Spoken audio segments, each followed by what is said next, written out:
Hey everyone, on today's episode, Alex and I are talking about the top 3 things that we have done to grow our business very fast. And it also happens to be the top 3 things that 99% of contractors do not do, which keeps them stuck in the same place over and over. Check it out. Hey everyone, welcome back. I'm Logan. Hey guys, I'm Alex. And today we're talking about 3 things that I've put into place and we've put into place here at CGN that have helped us grow big time. And some of the contractors that we work with, they really go all in on these 3 things and they grow hand over fist. They're way better. And more importantly, they make more money and they're happier. But that's a very small portion of the contractors that do it. Most do realistically 0 of these 3 things. So I want to cover each of the 3, talk about them in depth, talk about what they've done for us, and then what we've seen other contracting companies do when they use it and how it affects them. So to kind of kick it all off, the very first one is surrounding ourselves with people that have already been where we want to go. So a better way of saying this is I am constantly putting us in a position where we are a small fish in a very, very large pond. And what I mean by that is I'm in Facebook groups, programs that I pay for, we pay tens of thousands of dollars to be in the year. And then, the team joins it as well. So I know like for us, like Laura and Melissa sit in on those and like they see it as well. So what this does is it's kind of like the first time that somebody ran the 4-minute mile, right? Nobody thought that, you know that story, Alex, the 4-minute mile story? Yeah. Where nobody thought it could be done. Somebody ran it.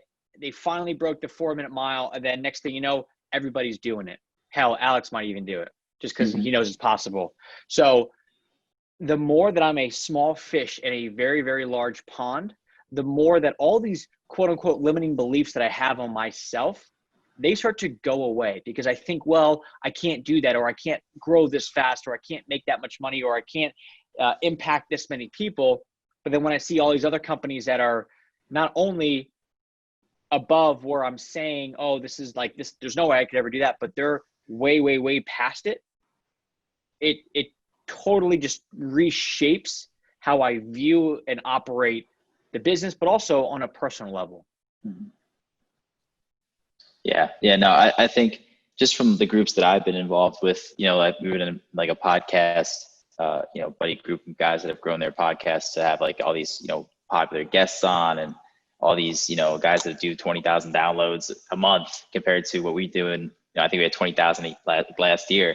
So it's been nice to like, I always have this growing up. It was always, you don't want to be the smartest guy in the room. You never do. And I think for us as, I've been here for almost 2 years and the company's, still young, that's a great position to be in that you put us in, is to always be that, dumbest person in the smartest room. Like, or yeah, you know what I'm trying to say? Like, because then you never, if you start to think that you know it all, and then that's when I think it starts to go, okay, now we're going to lose some value because we're trying to teach, but we don't really even know. We still have steps to go.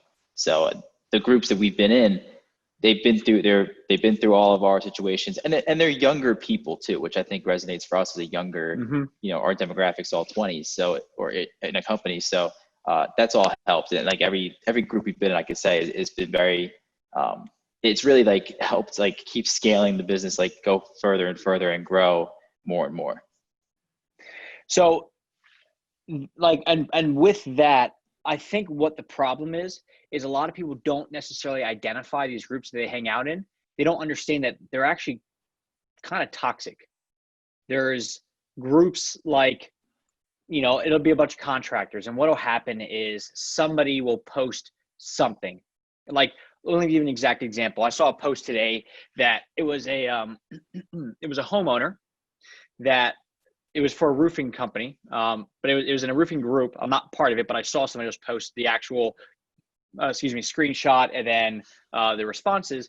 And it was a homeowner who was in this group, and it just said, hey, look, I'm not a roofer, so I'll probably get kicked out of this group pretty quickly after posting this, but I just want to say a couple of things. I'm looking at my roof replace. or fixed up. I had the insurance adjuster out here. They gave me, a $13,000 allowance or insurance quote. So it effectively means that they can, the insurance company will spend 13 grand. Mm-hmm. And he said, the amount of effort that I've gone through just to get a roofer to give me a call has been unbelievable. He was like, I don't want to go through the home advisor / Angie's List, because when you go that route, they force a roofer to come out and give you an estimate, because then that way they get their money. And a lot of roofers don't, they realize it might not be a good use of their time. So the communication is terrible on that. And he's like, so after I went through that and nobody would give me a call back, I just went the regular route on the internet. And he was like, all you need as a contractor is have a half decent website, a couple good reviews, and a phone number I can call, and I would hire you. But most people don't have that. So I can't even reach out to somebody to get this fixed. Mm-hmm. So that was like the summary of the post. And instead of everybody going, wow, that makes sense, everybody immediately jumped on him for going, well, 13 grand is not much money and this and that. And they completely just overstepped the whole point of the post. And yes, maybe the guy was messed up. Maybe the guy was, 13 grand for the size roof he had. Maybe that was way low and his expectations are off. But what he did was he called out this community by saying, look, nobody here has a good social media presence or website or anything that builds trust. Mm-hmm. And the group started one-upping each other, talking shit to this guy about how he didn't know what he was talking about and this and that. So those are the types of groups that are actually toxic, that you think because you're in this group with all these other people that are just like you, and you're there with your contractor brothers, and everybody's trying to like out Hulk Hogan each other. It ends up just like you're actually bringing each other down, because it's this mob mentality where nobody progresses. And you get a little bit better, but even if you join these groups and you get way better, at some point it's time to move on to the next stage, right? There's stages in life, stages in business. And if you grow where you're now the top dog in that group, it's time to you can still stay in that group if you want, but you got to find a new one. And it's the same thing. It's like with friends, Alex, do you have a set of friends that when you hang out, you can be whoever you want? And then you have a set of friends where you kind of make the bed before they come over. I have similar. I definitely have friends that I talk about different things with. You know what I mean? It's not maybe on that scale that you're saying, but like I have friends that they're more we're just gonna rag on each other, talk about sports, nothing serious. And then I have friends that we talk about like life stuff, because I just think we're on like the same trajectory at the same time in our things. You know what I'm trying to say? So it's I do have it's multiple friend groups, and who you surround yourself in a situation. That's what I see. And that's how I am too. I had the friends that like I've been close with for like an unbelievable amount of time, that like I can say whatever I want, I can be whoever I want. It's like totally unfiltered Logan.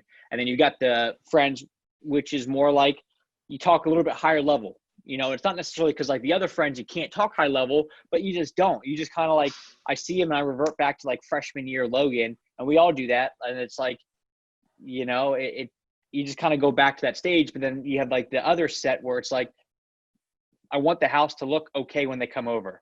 And like when we talk, we're talking about higher level things. What are we doing in life? Are we, do you do real estate? I've been hearing more about this. Like stuff like that it's just a different topic. And that's unfortunately where a lot of business owners, they stop with that first group because they're comfortable with it. They go, well, yeah, this guy's an idiot, 13,000 for a roof, I'm out. And they stay in that group. And the more that they see it and the more they're surrounded by it, the more it actually, they take on that role and that identity. So it's really, that's the biggest thing that I will say is like, I see a lot of marketers do that as well, where they just don't always look at the big picture, where what they do is they look at a website, like as a whole. Like they look at this website, and what they'll do is they're like, oh, this other person built the website. It looks like shit. It is not that fast. It's ugly, this and that. And I'm looking at it. I'm like, it looks pretty good. it's pretty fast. It's not a 10 out of 10, but it's like an 8. And that person's client loves it. So like, what's it matter? Like if it works and the client loves it, then you don't need to sit there and rag on this person. But that's what a lot of these contractors do, is they just end up trying to one up each other. And it ends up becoming a race to the bottom where they're all protecting their ego, but nobody actually progresses. Does that make sense? Or is that am I too off on this concept? No, that makes perfect sense. It's easy to fit into a group. Like, I think a lot of people, like a lot of contractors will, and business owners in general, they know they have to be in these groups, these support groups, these, they're supposed to be helping your business groups, but a lot of them are confident or cocky in their own way that I never do anything wrong. My business is perfect. But then on the other flip, then come home and complain to their wife of how everybody else is an idiot but them. And those types of owners and business owners, they like that group of, it's not a support group. It's just, let's build our egos group. And that's okay to be in some of those. Cause I mean, honestly, I would like to see like other people just like, yeah, let's rag on, let's have bad customer stories. But at the same time, there's another group that's like, you got like the CSA is a great example, because their group is designed to help each other, and they get vulnerable and you open up, and that's like, it takes a special person. That's why that's the difference between really good, successful businesses and really shitty, just floating by businesses. Yeah, what I would say to like kind of end this topic is, the number one thing that I see of these groups where I can tell it's toxic is the culture of the group is an us versus them when it comes to working with customers. So they look at customers as POSs. They're not good. They're just something that you got to like deal with to get by. And when that's the mentality, that's the identity that people take on. So surround yourself with the right people. Be a small fish in a big pond of people that have already been there. The second thing that's really helped, that I've gotten way more into ever since COVID started actually, is delegation. Where this came from, same kind of groups that I'm looking in. I'm reading something where somebody's talking about, and I see a lot of this, contractors don't. They're like, I have more than enough work. I get so many leads. I'm so good at selling. I'm booked out 9 months. And I'm like, in my head, I'm like, okay, if you're a home builder, I could see being booked out 9 months. You're a painter. Like, what do you paint? Are you painting the Pentagon? Like, what are you painting that you have this much work booked out that far? And secondly, what homeowner is going to wait 9 months to have, their bedroom painted? Like, that's like, there's got to be something so good about your business that there's something, I don't know, like there's something off about this, but yeah, sorry, go ahead, Alex. Like I was about to say, like the paint, as a painter especially, like I would get a remodeler that you have a building style that you like, or, a pond builder even maybe, but like a painter, it's just paint. And I know like one of our clients, Todd Tribble, he says it all the time. It's like, it's just paint. Like it's not rocket science. Anybody could do it. It's the service which gets you like between customer to customer. It's the experience, but like, you're right. Like 9 months out, I wouldn't wait 9 months. I'd just go find the next best guy. That's ridiculous. It's so long. So what they say is, sorry, I'm just turning my iPad down because otherwise this bad boy is going to keep going. And what I hear then is, I'm so far booked out, and I can't hire anyone because, and this is a specific quote that I remember reading and me being like, oh my God. They said, I don't have time to train someone, which I'm thinking, okay, that makes sense. And then they said, / babysit them. So Alex, as somebody who works in a company, if I said to you, hey, Alex, I don't have time to train you, versus if I said, Alex, I don't have time to babysit you, how would you feel about those two different statements? The training, I would feel like, okay, so first of all, in the interview, I'd be like, he's looking for somebody that can kind of just plug and play and knows a little bit more.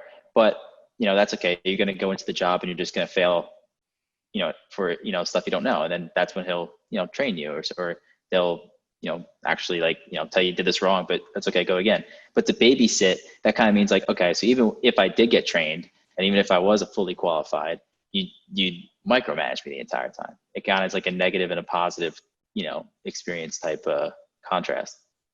So would you want to work for somebody where they felt like they had to quote unquote babysit you, and you felt like you were being babysat the whole time? No, not at all. I think when you start a job, everyone knows you're going to get babysat on for, some companies are 6 months, but that's expected. But they call that the training trial period. So it's a lot of optics, but at the same time, if you say I don't want to babysit you, if I worked there for 3 years and you're still considering babysitting me, then it's like, well, what the hell, dude? Like, I must not be good at my job then. But I would never work for somebody that they had that mentality. And when I read that, I immediately, it totally just negated everything that he said. When he talked about, we're booked this far out, we're this. And I was like, damn, maybe he really does have his stuff together. Maybe he's amazing and people want to wait, and he's really high priced and he's making his margins. And then when I read that quote, I immediately went, you know what? He is probably a shitty leader. And because of that, everything else sucks. So, and maybe I'm a bit biased because I'm very big on delegation, but that is, to me, the number one reason why contractors can't hire people is it's not because they're not out there. It's because they're shitty leaders and they micromanage people. They pay very poorly because they say, well, you're just a this, like, I'm going to pay you, minimum wage.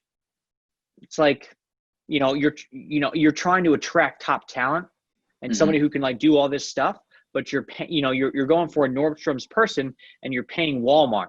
And you may not think you're going for a Nordstrom's person, but who you actually need to help you run your business is a Nordstrom's person. So you can't start off by paying somebody $7.50 an hour and expect that they're going to be around for much longer. Or if you do, they are going to be somebody that you have to babysit because that is all they want. Because if somebody came to me and said, look, I'm willing to work for minimum wage, I'm thinking like, wow, this person has very little aspirations. Yeah. I hate when people are like, I don't have time to train you. You just got to know it. And it's like you just said, but you're paying me minimum wage. So if I knew it, I wouldn't be accepting minimum wage. Yeah. So that's a manager and a leader that wants to babysit. They complain about it, but they want it because they want that control. If they wanted to train you, they would make the time to train you. And I think it's also planning out. That's when the organization of, do you just need help for these couple jobs coming up, or do you need long-term help? So if you need help for a couple jobs, I would just go hire, another company or something, or a laborer, some help for a couple jobs. Yeah. If I need help for a long term and I want to grow a guy, maybe I wouldn't start him on these 2 big jobs if I can't put the time in to train him or her. It's I don't know. That seems simple to me, but I think I see a lot of people screw that up. It's tough. The training aspect, it's so funny. Like like with Audrey and like in her role, right? They learn how to operate the shit out of Microsoft Excel. Like I watch her, she will do, like when I say spreadsheets, are like, it's an understatement. It's unbelievable what she does on Microsoft Excel. She never uses the mouse a single time. She has every single shortcut, and not just like Control V and Control Z and stuff like that. It's like Control Shift Escape Delete R, and that like does some. It's like unbelievable. But what they don't do is they don't ever have any sort of leadership training. They don't teach people who are in managerial roles how to manage people. Yeah. So they're doomed from the beginning, and everybody just treats everybody else like shit because they themselves, when they were low man on the totem pole, got treated poorly. And then what they do is they just step up to the next level and they go, wow, I got somebody below me that now I get to do that to them. And it's just a recurring thing. And this is what a lot of, I think, small business owners do as a whole, is that they either just assume that everybody else is going to love their business as much as them, which is not true. Because if they love their business as much as you, they would just start their own damn business. Or 2, they are so in their own way that they're afraid to let their people fail. And there's constraints, like when you first started, Alex, like there's gonna be things that you're gonna do differently than me. You can't post a video that's like unbelievably offensive. Like that's like the box that you got to stay in, but you're going to have to fail and you're going to have to mess up along the way to learn what's going on. And without that, like, I mean, there's clients that we've lost because we have messed up or somebody on the team has messed up. And that's just kind of the cost of doing business where like, you're not going to be special to everybody, but a lot of business owners take it so personally when somebody messes up or somebody can't do it as well as me or this or that. And those are the people that end up being a 1-man, 2-man show and just stay the same size, which is fine if that's what you want to be. But you can't then talk about all these aspirations to have this conglomerate of like, I want to have 14 companies and I want this to be my recurring revenue. And my goal is to start this company and in 2 years, be able to work 1 hour a week and have it be passive income. And I'm just thinking like, somebody criticized that. And the first thing you did was get unbelievably defensive. So what are you going to do when you have to hire somebody and delegate work? Yeah, it goes back to our last podcast, talked about also setting goals. Like if you want to just grow into a scalable business, that's fine too. But it's getting that team around you that allows you to do that. And if you had to babysit everybody, you're never going to be able to accomplish that. So I've seen it with my dad's company just because it's a seasonal business. So the training aspect of it is you're not going to train somebody in the 3 months of winter where you're busy and you're doing 60 stops a day. It's impossible. You have to know it by then. So he hires in the summer. But if your busy season for a painter is in the summer, are you really going to hire a whole new crew in the summer? If they're inexperienced, probably not. So maybe delegate that to the winter, or or if you want to send a rookie crew with the most veteran crew, let the veteran crew do them. They're on the job probably more than you are. Yeah, you're the owner, but they're on the job every day doing it, and they might pick up more things from them. But they might pick up bad habits too. So it's all about delegation. I remember being in the field. So this is how my dad did it. Let me just give you this example. What he did at Premier Ponds and the Pond Company was he knew at some point he's not going to be able to like pick up these rocks. He's now 63, just had his knee replaced. He can't do this stuff, but he's been out of the field for, I don't know, maybe 8 years now, maybe a little bit less, maybe 5, whatever it is. But either way, when he brings these guys on that he sees they have the right culture fit, they have the drive, they have the desire, they love it.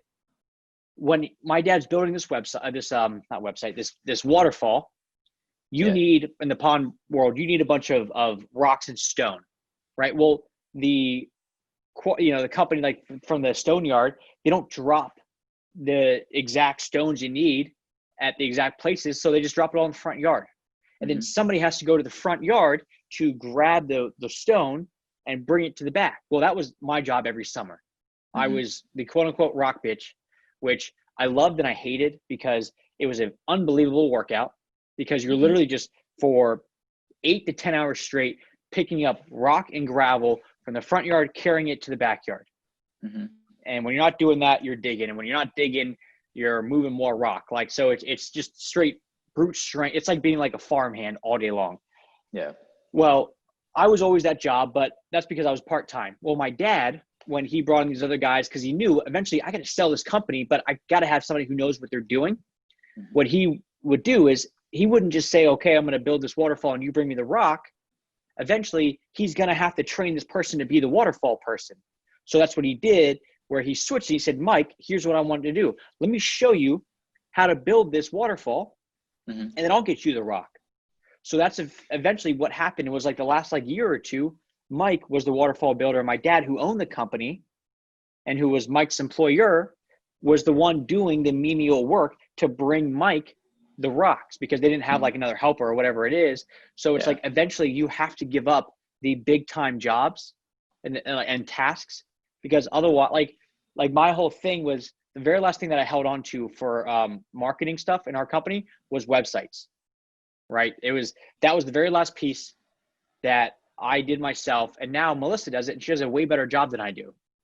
But I had to give that up, because otherwise I'm always going to be the squeeze point. So at some point you're going to have to become the quote unquote low man on the totem pole in your own business to train other people how to do the higher level tasks.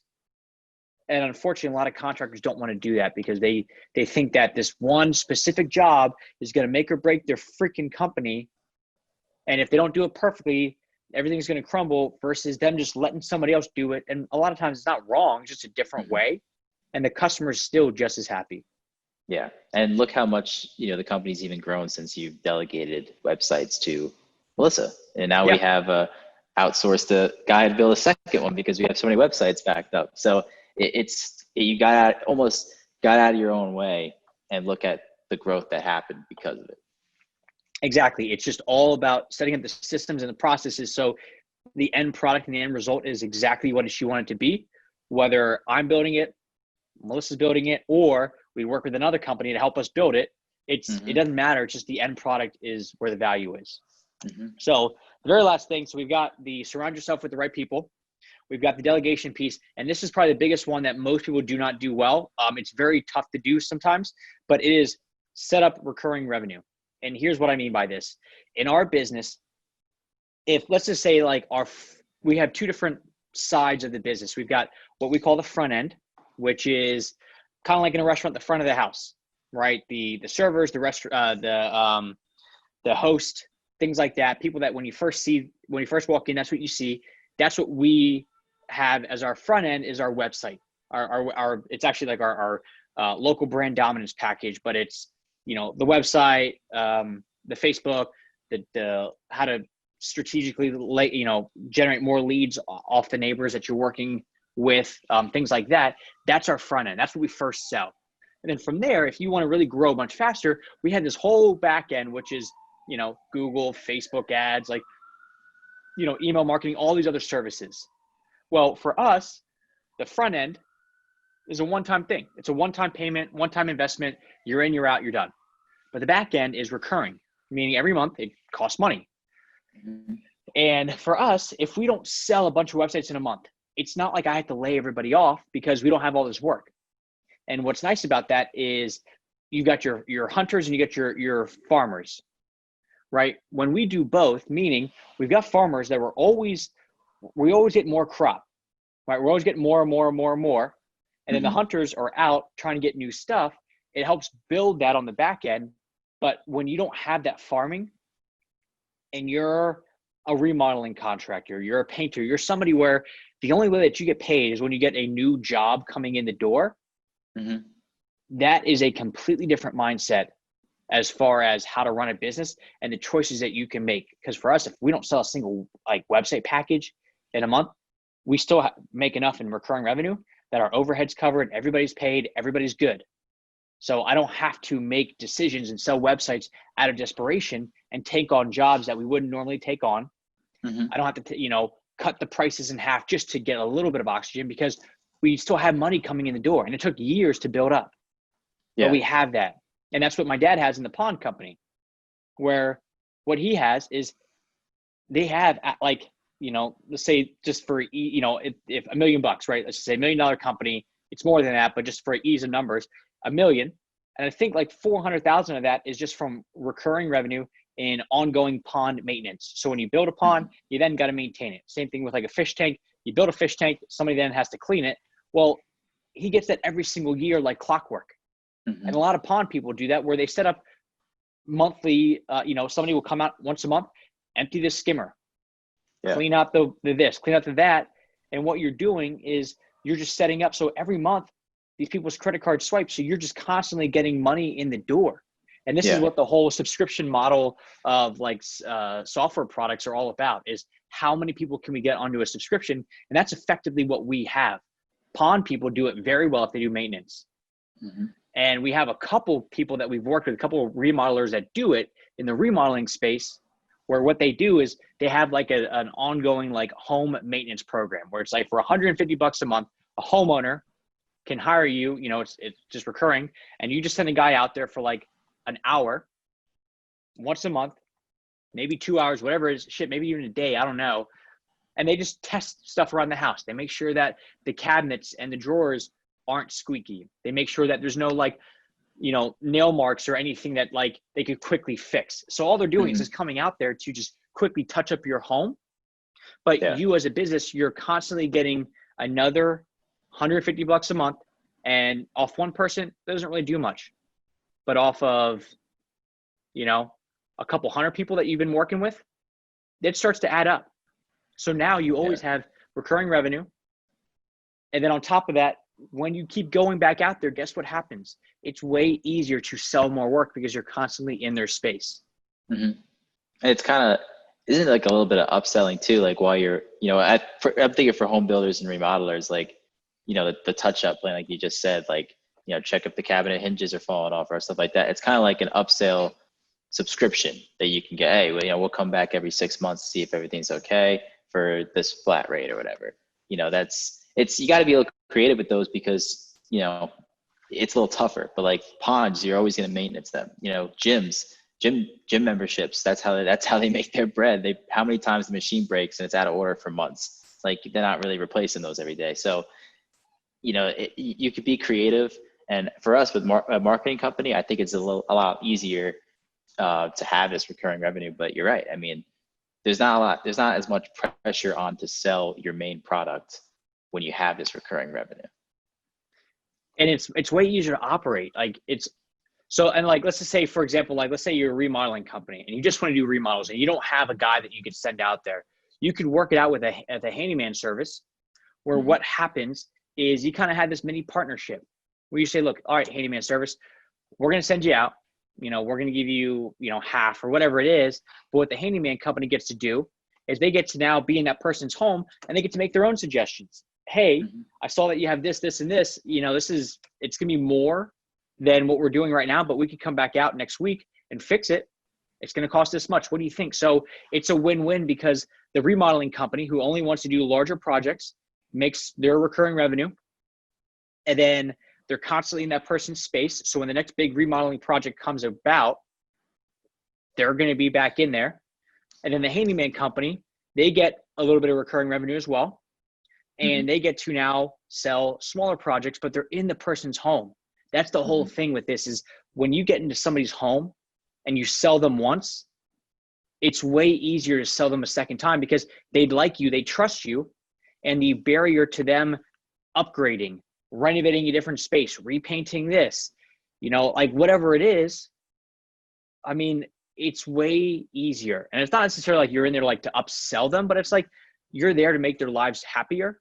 And I can't tell you how many things like, around like just my apartment. Like if somebody just came once a month and said, all right, Logan, like, what do you want to do now? I'd be like, I want this hung up there. I want this repainted. I want this done. I want this done. Like it could very easily happen. But like when I'm not on like this ongoing subscription, like I have somebody come clean my apartment twice a month. Yeah. Now, if I didn't go on a subscription, I'd probably have it done every so often. It'd be very sporadic, but now that it's on a system, it's easy. And I don't have to think about it. And they just come in and they just make it all happen. So the recurring revenue model is one that very few companies will do unless you're like anything like landscaping related where you got to like come do maintenance. That's a big one. Ponds is maintenance as well. That's a big one. But painters, you could literally have a touch-up service if you want. Doesn't have to be once a month. It could be once a quarter. People are going to have their stuff touched up. And then that way you're back in the home over and over and over. Hey, I noticed that your we didn't do your bathroom the first time. Would you like us to come back and redo your bathroom? Remodelers are the same boat. Same with home builders. Like have a recurring subscription model where it's not going to be crazy amount of money. And this is what HVAC technicians do. HVAC is big on this. Hey, we come out twice a year. We, change the filters in your ventilation system, or we come test your water heater or whatever it is. It's not a large fee, but as a homeowner, it's worth, $100 to have somebody come out and make sure everything's good to go.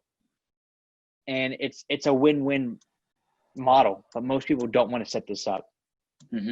Yeah, exactly. And, for HVAC guys, I mean, your air filters are actually, they're huge because it saves money on your electric bill. So that it becomes no brainers, like those types of little things that you would think, oh, it's only $100, but it's a no brainer for the homeowner to get, and times that by 20, 30, 40 customers, 50 customers, 100 customers.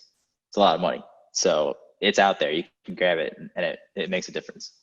It adds up very quickly because let's say you do $100 a month and you get 50 customers on board. That's $5,000 a month. That's $60,000 extra in the year. And that's not even including any upsells. That's just straight up, just $60,000 in your pocket let's say you got to pay somebody, you charge the homeowner 100, you got to pay somebody 50. So 50, to go out there and do it, that's still $30,000 extra in your bottom line for you just to set this up.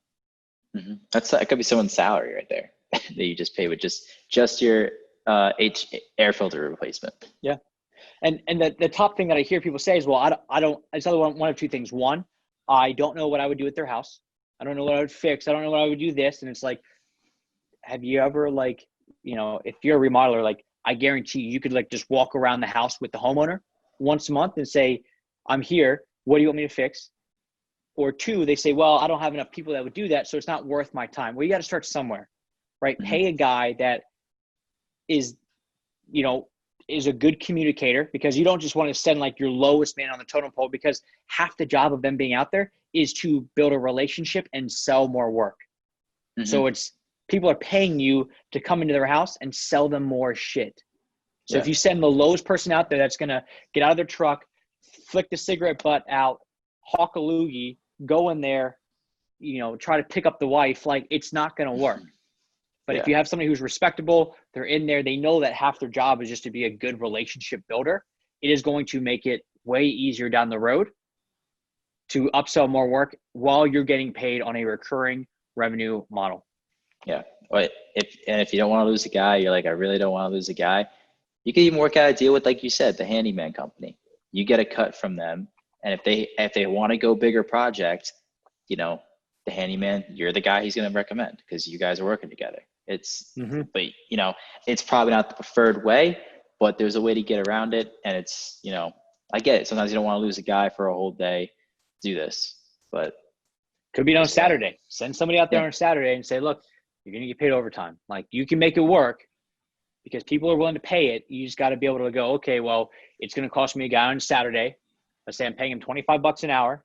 It's going to be overtime pay, which means I'm actually paying him $37.50 an hour. Let's just round to $40 an hour. If it's going to take him 2 hours, that's $80 that I got to pay him. I got to charge at least $160 to the homeowner each month to make this worth it. Homeowner, It's $160. They're either going to go, yep, I'm in, or they're going to go, nah, it's too much money. I don't want to do it. And either way, you're good. It's fine. Yeah, it's for their benefit. So if they don't want it, they won't pay that much. That's fine. That's cool. It doesn't matter. It doesn't matter. I mean, it's cool. It's their home. They can enjoy it. So surround yourself with the right people. Be a small fish in a big pond, and make sure you identify in these groups that you're in if it is this consistent customer bashing and us versus them. And I've got this new perp that came in. It's like, if you're looking at your ideal client, the people that you're supposed to be building a relationship with, as a negative, you're going to have a rude awakening when it comes time to acquiring new customers. Number two, delegate. You can't do it all unless you want to do it all, which is fine, but then you're just a one-man show for the rest of your life. And last but not least, create recurring revenue. It will completely transform how you operate, how you view business. And then also, when you go out on vacation, when I was gone in Wyoming for a week, it was nice because I would just get a notification.